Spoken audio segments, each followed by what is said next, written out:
Hi, I'm Jack Silver, and I'm one of the team members here at Marina Del Rey Yacht Sales. And while we sell both power boats and sailboats and so forth, I oftentimes will have people come in and they'll say things like, oh, I don't want this sailboat, they're too much work, or they're too complicated. And I kind of laugh in a way because I am more of a sailor than a power boater. And I often kind of wonder about that whole that issue. And I've taken many people out and I've said, well, let's just really explore this concept of how hard it is at work. And what does it mean it's work? Is rock climbing, if you're into rock climbing, is that work? Or playing golf, is that work? These are all hobbies that require a certain level of attention and commitment and so forth. The difference is, and for me, is I tried golf once and I quickly came to the conclusion that I would be one of those guys that would probably throw their clubs down on the ground or break them or whatever. And it's very, it would be very frustrating. But sailing, I find, is a very different experience.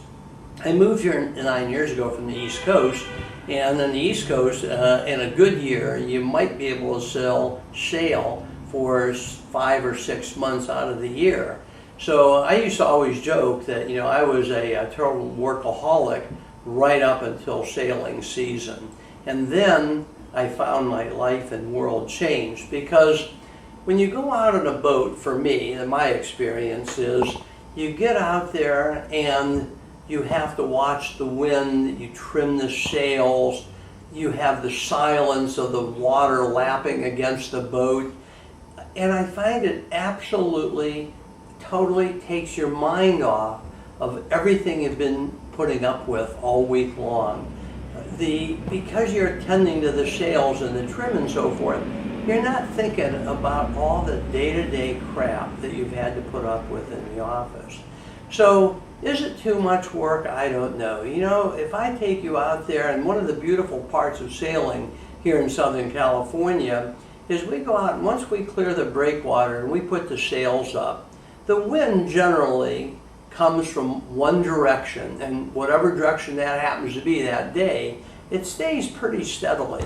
So you get out there past that breakwater, you head up toward Malibu, you have the beautiful mountains in the background, you have a vision of Los Angeles that probably very few Angelinos have ever seen.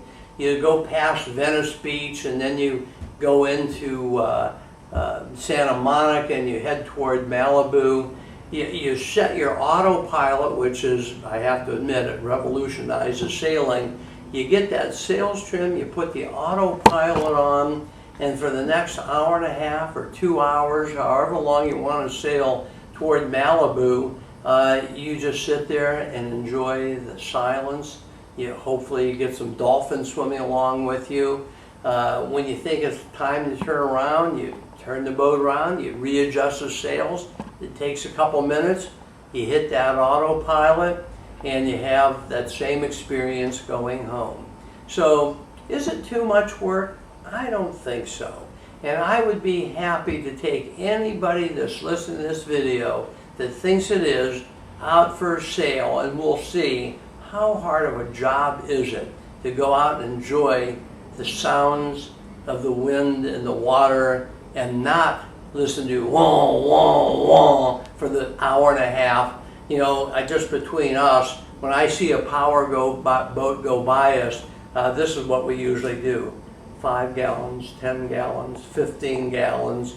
It's a different, now that you're going to have to spend a lot of time working in order to pay for that fuel.